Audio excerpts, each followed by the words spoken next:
Assalamualaikum warahmatullahi wabarakatuh.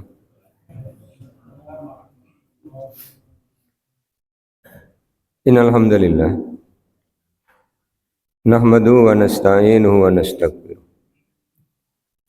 wa na'udzu billahi min shururi anfusina wa min sayyiati a'malina may yahdihillahu fala mudhillalah wa may yudlil fala hadiyalah. Asyhadu an la ilaha illallah wahdahu la syarika lahu wa anna Muhammadan abduhu wa rasuluh. Allahumma shalli ala Muhammad wa ala ali Muhammad kama shallaita ala Ibrahim wa ala ali Ibrahim wa barik ala Muhammad wa ala ali Muhammad kama barakta ala Ibrahim wa ala ali Ibrahim innaka Hamidum Majid. Bapak dan Ibu yang mudah-mudahan dirahmati oleh Allah. Syukur alhamdulillah malah senantiasa kita panjatkan kehadirat Allah Subhanahu wa taala atas limpahan nikmat yang telah Allah berikan pada kita. Salawat, salam dan keberkahan kita mohonkan kepada Allah agar senantiasa tercurah kepada Rasulullah Muhammad SAW dan keluarganya, sebagaimana Allah telah mencurahkan salawat, salam dan keberkahan kepada Nabi Ibrahim alaihissalam dan keluarganya. Di kajian kita pekan yang lalu sudah sampai ayat 103 dan 104. Allah Subhanahu wa taala mengingatkan kita bahwa apabila sholat telah selesai, maka kita diberikan perintah oleh Allah untuk senantiasa ingat kepada Allah. Artinya secara ritual, secara ibadah syariat, sholat itu selesai ketika kita mengucapkan salam, tetapi ingat Allahnya tidak boleh selesai. Karena ketika orang tidak ingat Allah, maka cenderung untuk bermaksiat. Orang yang melakukan pelanggaran terhadap aturan Allah, itu orang yang sedang tidak ingat Allah. Orang yang mencuri tidak ingat Allah. Orang yang berdusta tidak ingat Allah. Orang yang ingkar janji tidak ingat Allah. Kalau sekarang banyak orang yang menjadi tersangka atau terkena OTT korupsi, itu pun karena dia tidak ingat Allah. Kalau ingat Allah tidak mungkin melakukan itu. Maka benarlah apa yang Allah sampaikan di An-Nisa 103. Kemudian di 104 kita diingatkan oleh Allah Subhanahu wa taala untuk jadi orang-orang yang tidak lemah.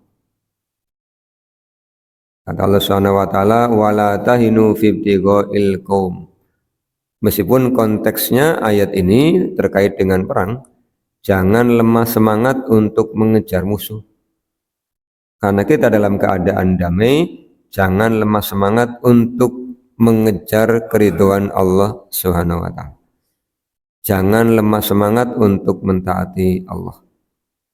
Karena kita yang hidup di akhir zaman ini oleh Allah telah disiapkan dengan berbagai macam fasilitas. Artinya untuk melaksanakan ketaatan itu jauh lebih mudah. Malam hari ada lampu, siang hari ada lampu. Kita dibantu dengan jam, baik yang di dinding, di tangan maupun di HP. Itu semua juga alat bantu untuk memudahkan kita mengingat waktu. Pagi hari ini kita akan mulai dari ayat 105. Rangkaiannya sampai dengan 109. A'udzubillahi minasyaitonirrajim. Bismillahirrahmanirrahim. Inna anzalna ilaikal kitaba bil haqqi litahkuma bainan nasi bima araakallah wa la takul lil khainina khasima. Inna sesungguhnya kami, kata Allah, anzalna kami telah turunkan ilaika kepadamu al-kitaba al-Qur'an bil haqqi dengan benar. Awal ayat ini menerangkan dari mana Al-Quran itu datang. Al-Quran itu dari Allah. Allah menyampaikan kami yang telah menurunkan kepadamu. Menurunkan maknanya adalah mewahyukan kepada Rasulullah, menitipkannya kepada Ruhul Kudus, Ruhul Amin, Malaikat Jibril dititipi oleh Allah Subhanahu wa taala untuk menyampaikan Al-Qur'an kepada Rasul. Sudah kita kaji di Al-Baqarah ayat 97 98. Ketika Allah menyampaikan pernyataan kul man kana aduwwan li Jibril fa innahu nazzalahu ala qalbika biidnillahi musaddiqan lima baina yadayhi wa hudaw wa busra lil mu'minin. Katakan Rasul, siapa saja yang memusuhi malaikat Jibril, padahal Jibril yang oleh Allah telah diutus ya untuk menyampaikan Al-Qur'an. Dan cara malaikat Jibril menyampaikan Al-Qur'an kepada Rasul itu dengan beberapa cara. Juga sudah kita kaji di kajian Ahad malam Senin pada kitab Sahih Al-Bukhari, pada kitab Bad'ul Wahyi. Di situ Ibunda Aisyah bercerita bagaimana wahyu itu diturunkan sebagaimana diceritakan oleh Rasul. Ada kalanya malaikat Jibril datang kemudian menjelma menjadi manusia. Yatamassalu itu mengubah bentuk ya, menjadi manusia. Biasanya yang sering diserupakan adalah sahabat Dihyah Al-Kalbi, itu sering diserupakan oleh malaikat Jibril datang. Sebagaimana Rasul bercerita ketika awal mula Al-Quran turun. Malaikat Jibril datang kepada Rasulullah yang saat itu Rasul sedang berkholwat, bertahanus di Gua Hiro. Itu malaikat Jibrilnya datang menyerupakan dirinya menjadi manusia. Ada kalanya malaikat Jibrilnya datang itu dalam wujud aslinya. Rasulullah pernah menyaksikan wujud asli malaikat Jibril. Kata beliau, malaikat Jibril memiliki 600 sayap. Itu yang membuat Rasulullah awal ketika baru pertama melihat bentuknya Jibril yang asli, Rasulullah takut, kemudian beliau lari dan minta diselimuti oleh Ibunda Khadijah. Turunlah Al-Quran surah Al-Mudassir, ya ayyuhal mudassir, itu kan. Itu perintah dari Allah untuk berdakwah. Yang ketiga, kata Rasulullah SAW, ada kalanya wahyu turun itu seperti suara gemerincing lonceng. Dan ini kata Rasul yang paling berat bagiku. Ali bin Abi Thalib memberikan kesaksian, dia pernah duduk sampingnya Rasul, bertepatan dengan wahyu turun. Jadi pahanya Rasul itu nempel di pahanya Ali, kata Ali, rasanya pahaku mau remuk. Gitu. Saking beratnya pahanya Rasulullah itu ketika mendapatkan wahyu. Kata Ibunda Aisyah, di musim dingin saja Rasulullah sampai berkeringat. Saking beratnya. Jadi Nabi ternyata berat sekali. Mendapatkan wahyunya berat, menyampaikan kepada umatnya berat, melaksanakan dakwahnya berat. Bahkan kan risikonya kata Allah ada 3 jadi Nabi itu.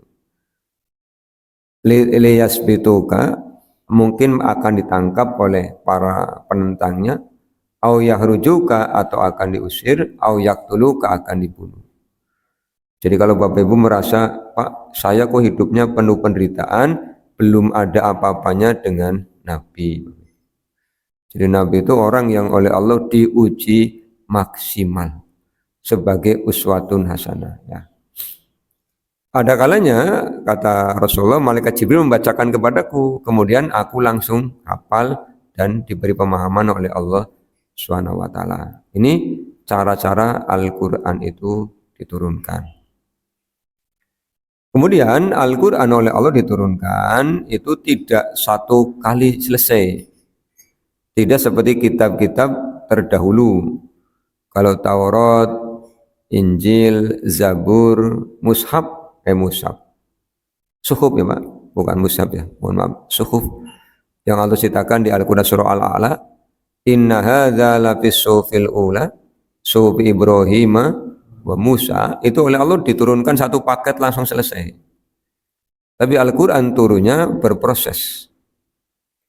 Hikmahnya apa? Ketika Al-Quran turun berproses, Al-Quran menjawab pertanyaan. Maka di Quran kita akan sering ketemu ayat yas'alunaka. Mereka bertanya padamu wahai Rasul tentang apa? Misalnya yas'alunaka anis sa'ah. Mereka bertanya kepadamu tentang kapan hari kiamat. Allah jawab, qul ilmuha indallah. Katakanlah, pengetahuan tentang kapan hari kiamat itu milik Allah. Jadi tidak ada yang tahu. Ada lagi nih sahabat yang tanya, ya Rasul, saya punya harta, saya pengen infak. Infaknya pada siapa ya? Allah yang jawab, yas'alunaka madza yunfikun. Ini ada di Al-Baqarah 215 ya. Ada lagi yang tanya, ya Rasul, ini bagaimana tentang anak-anak yatim? Allah jawab, yas'alunaka anil yatama, qul islahul lahum khair. Kalian disuruh islah, berbaik-baiklah pada mereka. Ada yang tanya lagi, ya Rasul, bagaimana memperlakukan istri yang sedang haid? Parak-parak oleh apa ora kan gitu. Allah jawab, yas'alunaka anil mahid, qul huwa adza fa'tazilun nisa fil mahidi hatta yathurna fa idza tatahharna fa'tuhunna min haitsu amarakumullah. Itu ada di Al-Baqarah ya. Ayatnya setelah ayat tentang anak yatim, setelah ayat tentang larangan menikahi orang-orang non muslim. Dari ayatnya 222. Ini hikmahnya. Termasuk mereka bertanya lagi, ini pulang perang nih, dapat ghanimah banyak, ini baginya gimana? Mereka tanya. Allah jawab, yas'alunaka anil anfal, qulil anfalu lillahi war rasul. Ini hikmahnya Al-Quran itu diturunkan berangsur-angsur. Kadang-kadang tidak menggunakan yas'alunaka. Seperti Rasulullah SAW ditanya tentang orang yang mendihar. Dihar itu kebiasaan orang-orang jahiliyah. Kalau ingin menceraikan istrinya, maka dia akan mengatakan kepada istrinya, punggungmu seperti punggung ibuku. Itu aslinya niatnya mencerai. Maka turun ayat tentang dihar. Termasuk ketika Rasulullah SAW melakukan sesuatu yang tidak sesuai dengan aturan Allah, Allah tegur. Seperti Rasulullah pernah mengharamkan madu gara-gara istri beliau cemburu. Maka Allah turunkan Al-Quran surah At-Tahrim. Kata Allah, jangan mengharamkan yang Allah halalkan, hanya ingin mendapatkan keridhaan istri-istrimu. Itu hikmahnya, Bapak Ibu ya. Diturunkan berangsur-angsur selama kurang lebih 23 tahun. Kemudian Allah SWT menyifati Al-Quran. Apa sifatnya Al-Quran itu? Bil haqqi, benar. Sumbernya dari Allah yang maha benar, yang dititipi malaikat Jibril, makhluk yang sangat kuat, daya ingatnya sangat kuat, di bumi yang menerima orang yang mendapatkan gelar Al-Amin, satu-satunya manusia yang mendapatkan gelar Al-Amin adalah Rasulullah. Dari Allah titip ke Jibril, dari Jibril diberikan ke Rasul, oleh Rasul dibacakan kepada para juru tulis. Dan setelah selesai dibacakan, ditulis. Setelah ditulis, dihafal. Setelah dihafal, dibacakan ulang di depan Rasul. Bahasa kitanya simaan. Bahasa Indonesia simak, menyimak. Itu dari kata bahasa Arab simaan. Didengarkan. Setiap bulan Ramadan, Rasulullah tadarus di depan Jibril. Jibril mendengarkan Rasulullah tadarus. Jadi sebenarnya yang baik itu kita tadarus tidak sendirian, Bapak Ibu ya. Ada yang menyimak. Jadi sama-sama mendengar. Barangkali ada yang keliru, itu akan segera di stop, kaning beloknya ngendi kan begitu ya. Simaan. Itu hak. Yang kedua, isinya. Isinya Al-Quran semuanya benar. Ayat-ayat yang terkait dengan kehidupan satu persatu dapat dibuktikan pada ayat-ayat kauniyah. Contoh Bapak Ibu ya, Quran itu udah cerita nih, abad ke-7 Al-Quran udah cerita bahwa di antara dua lautan itu ada barzah, ada pemisah. Satu airnya tawar, satu airnya asin. Itu cerita abad ke-7. Rasulullah belum pernah berpetualangan di samudra, tapi oleh Allah diberitahu itu. Kita yang hidup di abad 21 kemudian mendapatkan bukti. Nanti bisa dilihat di YouTube misalnya, ketik aja. Pembuktian kebenaran Al-Quran tentang dua lautan yang tidak bisa menyatu. Nanti ada videonya, ada penjelasannya. Al-Quran cerita nih, bahwa pada tumbuhan itu ada yang namanya minasyajaril akhdari naru, ada zat hijau daun. Nah, kita belajar nih ketika SMP, ketika MTS, SMA aliyah, biologi ada namanya klorofil. Quran udah bilang dulu. Quran juga bilang fase penciptaan manusia yang Allah lakukan di dalam rahim wanita itu mulai nutfah, alaqah, mudghah, idomah, qornan akhar. Dari mulai nutfah, bertemunya sperma dengan ovum. Allah beritahukan ilmunya kepada para dokter spesialis kandungan, kepada para bidan, kemudian mereka bisa menerangkan. Itu Quran udah bilang abad ke-7. Ini keren sekali Bapak Ibu. Jadi Al-Qur'an itu al-haq. Bahkan yang kaitannya dengan kebutuhan kita, ketika kita praktekkan kebenaran Al-Quran bisa kita buktikan. Manusia nih oleh Allah kan diberikan fitrah lapar. Orang badannya sebesar apapun, ototnya sekuat apapun, kalau istilah dalam pewayangan otot kawat baleng besi, Gatot kaca berarti Pak. Orang maem mesti ngelih Bapak Ibu. Wis apa baik, ahli apapun, kalau tidak makan pasti lapar. Karena punya potensi untuk lapar, oleh Allah diberikan aturan nih. Kata Allah SWT, ya ayuhan nasu, ini dipanggil manusia, karena manusia itu pasti lapar. Kulu mimma fil ardi halalang thayyibah.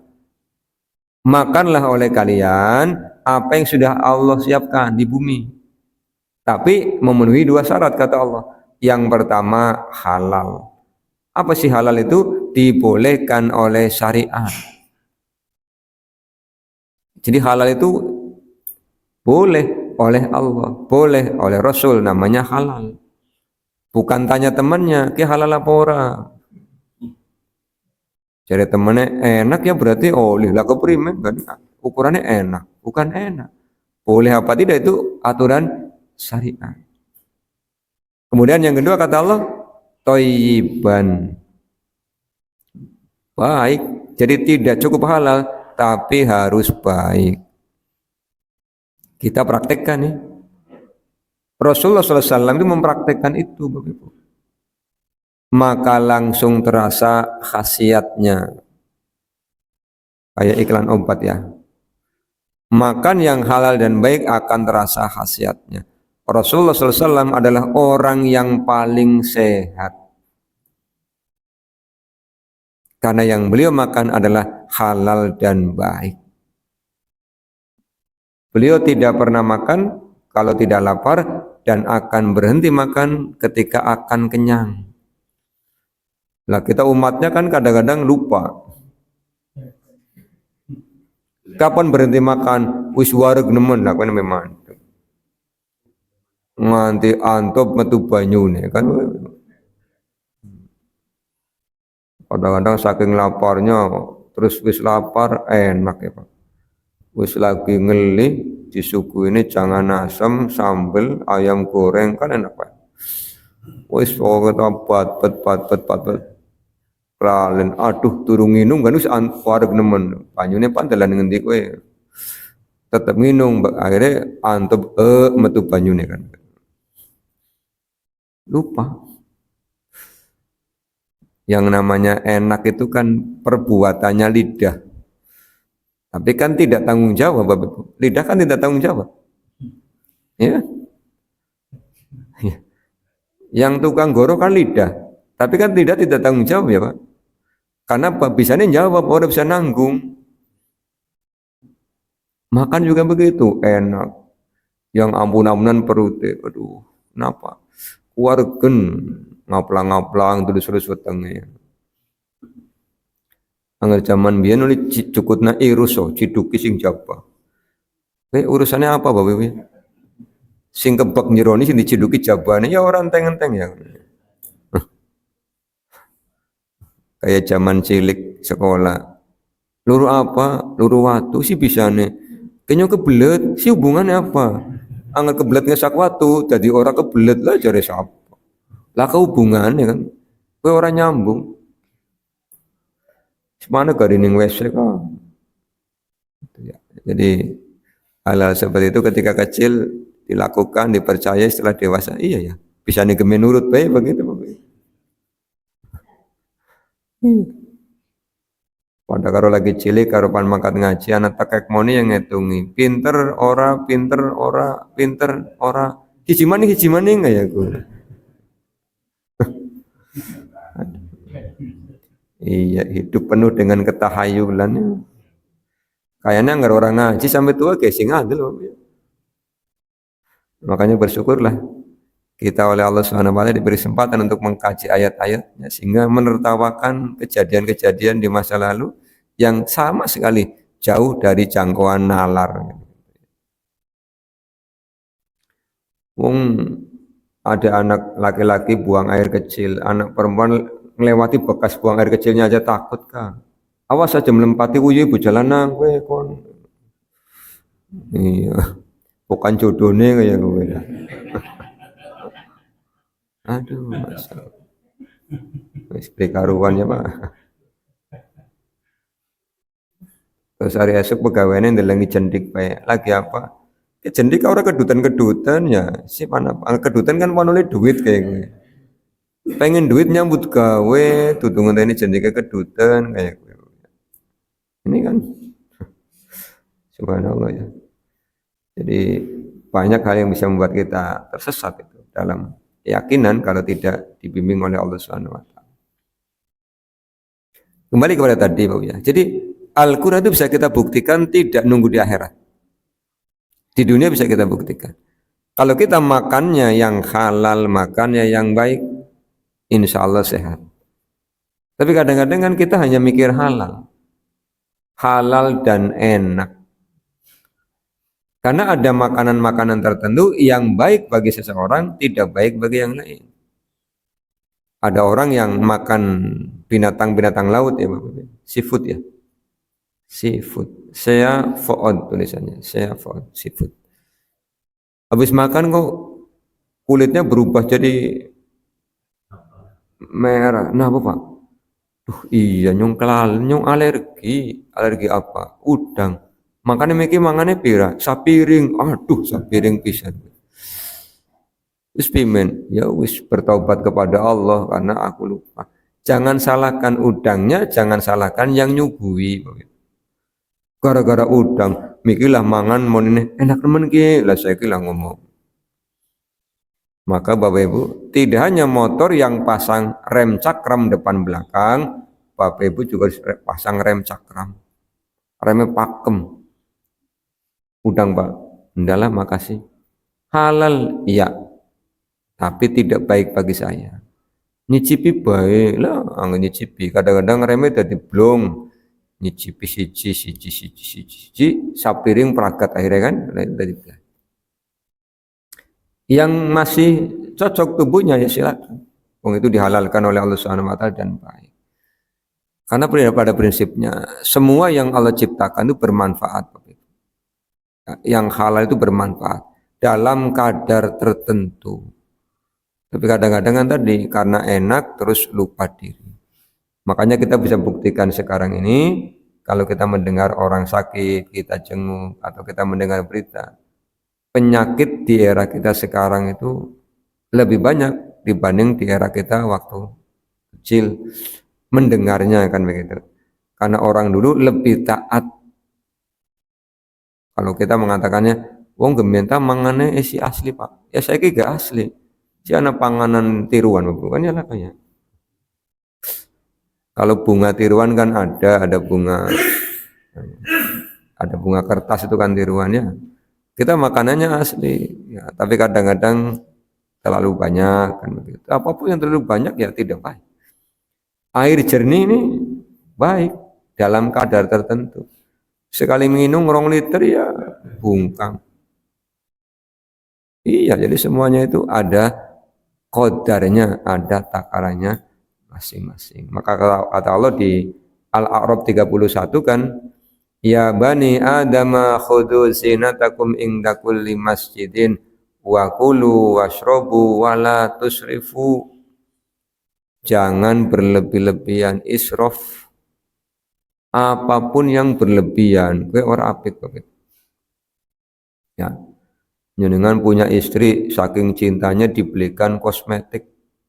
Mah pakai maksimal tenggo kabeh. Parem telu tenggo kabeh.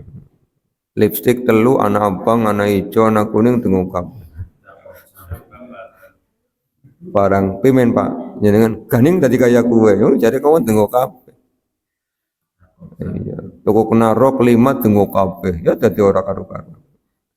Apapun yang berlebihan tidak baik, ya. Jadi kurang ya tidak baik, lebih ya tidak baik. Yang baik khairul umuri awsatuha, ya. Sebaik-baik urusan adalah tengah-tengahnya.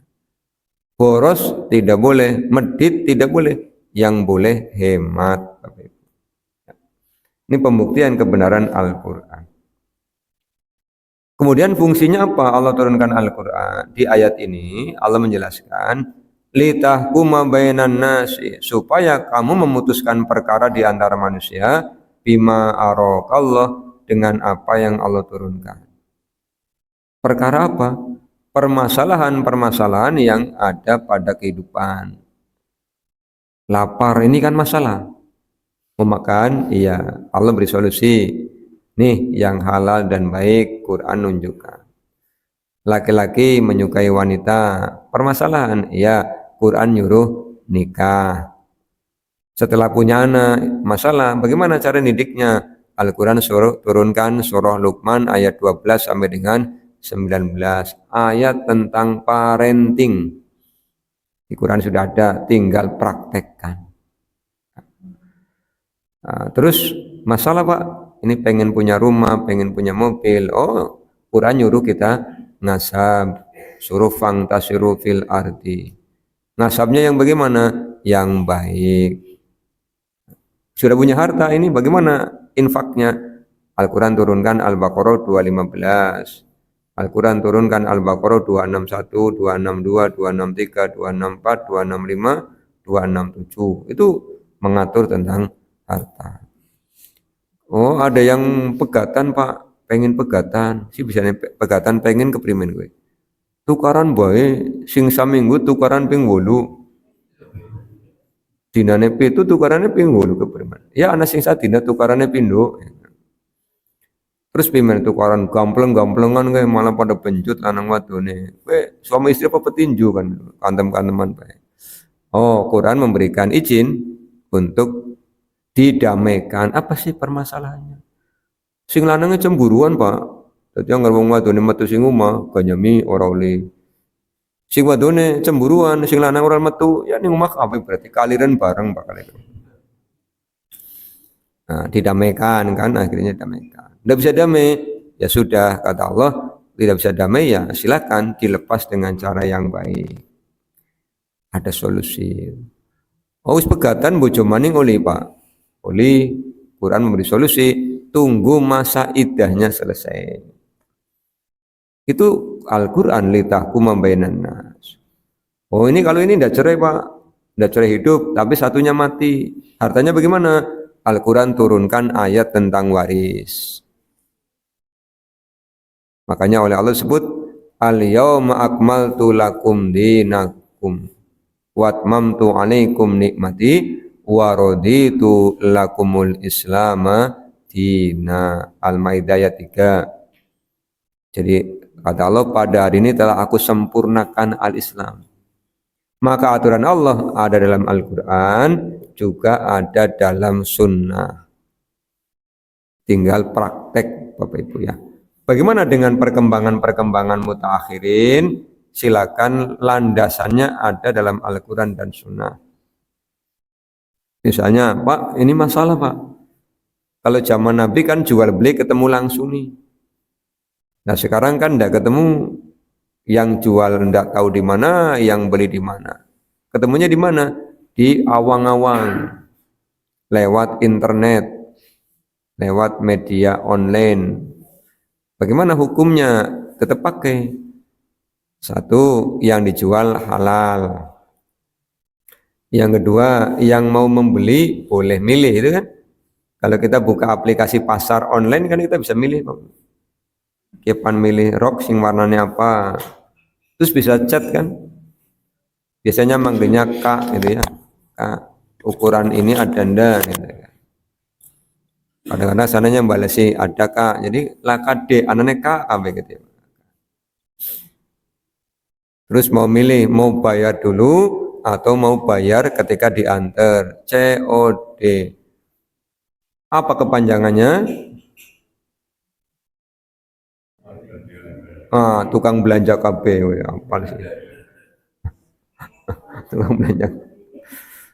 Makanya kalau istri tidak di rumah tidak begitu kehilangan, sing penting HP anak kan itu kan.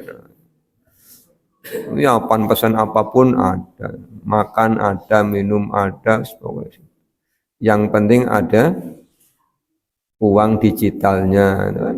Itu kan permasalahan. Tanya hukumnya, kan? Jual belinya yang dijual halal, tidak ada paksaan. Kalau dikirim ternyata tidak sesuai dengan pesanan, boleh dikembalikan. Ijab kabulnya bagaimana Pak? Kalau dulu kan aku tuku ya, iya aku adol kan begitu. Sekarang yang ijab kabul jentike. Begitu klik, nah itu kan ijab kabul. Klik sananya setuju. COD apa bayar. Jentike tempel nama nih, seret. Unyang, balik maning ning beranda. Lagi dikemas kayak gue ya Pak ya. Ya nyong ya melu-melu ndeleng kayak gue Bapak Ibu. Bukan ada pertanyaan hukumnya apa, kan nyong kudu melu-melu ndeleng. Ada lagi yang tanya, Pak, yang jual ternyata tidak punya barangnya. Si bisa nih. Namanya dropship. Jadi membantu menjualkan. Oh, kue gemen arane bakul ingser. Bakul ingser ya. Saya jualan sarung, Pak Leman jualan sarung. Ada yang ke saya, Pak, saya lagi cari sarung. Oh ya ini ada berbagai macam mereknya. Dengan pengen merek apa? Saya pengen merek yang ini. Aduh, enggak ada Mas. Kalau mau saya bantu nanti tak ambilkan di kios sebelah. Oh ya boleh. Pak Leman ada merek ini ada. Pak Leman ini tinggal bilang, Pak, sing aku 1.000 nyenengan ora seluruh badhe ngotak perseni. Karena arane bakul ingser. Oke Pak, sing wong dagangnya 1.000. Nganyang oli pas. Nah, wis bayar, aku tuku, aku adol. Nah, tampani ke Pak Leman. Ya Pak Misbah, lumayan 2.500 go nyenengan ke bakul ingser.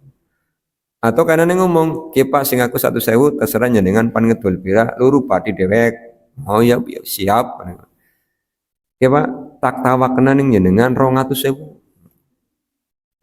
Larang temen Mas, nganyang oh. Ya wis 1.000. Ora tambahi pira, 1.000 maning oh.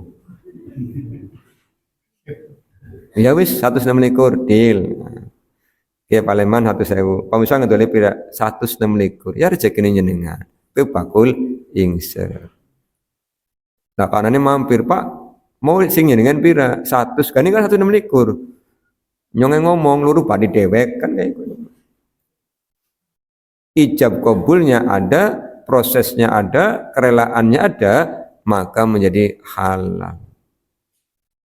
Yang menjadi haram manakala nggoroi. Sehingga nenek ngomong aja nyukut padi. Takone ngedole pira, ya sesuai jenengan jebule ngluwihi kowe sing mari dosa ning kono nih Bapak. Yang menyebabkan dosa apa? Goroh. Apa maning tambahi ngetek. Apa dosane gede, goroh yang ngetek. Wis goroh sumpah. Aduh, tambah ora karu-karuan. Jadi Qur'an itu sudah memberikan aturan, kita tinggal pakai. Maka apa pesannya Allah Subhanahu wa taala? Wala takullil khainina khosima. Jangan menjadi orang yang berkhianat. Kepada siapa? Kepada Allah. Kapan kita berkhianat kepada Allah? Allah menciptakan kita, nyembahnya yang lain, itu berkhianat. Allah yang memberikan kita kehidupan, tidak mau nyembah Allah, itu namanya berkhianat. Khosiman, jangan menjadi pembangkang. Apa sih pembangkang? Orang nurut, banggel. Iya, jadi kayak kuda, kue sing angel dikendalikan ya Pak. Ya pengennya bergenggeng baik kan, sing numpaknya nggak tiba ya. Khosima, jangan jadi pembangkang. Bapak dan Ibu yang mudah-mudahan dirahmati Allah, paketnya 105 sampai dengan 109, ini baru satu ayat ya. Insya Allah lanjutannya akan kita kaji di pertemuan yang akan datang. Kita tutup dengan baca doa kafaratul majlis. Subhanakallahumma bihamdika asyhadu an la ilaha illa anta astaghfiruka wa atubu ilaika. Assalamualaikum warahmatullahi wabarakatuh.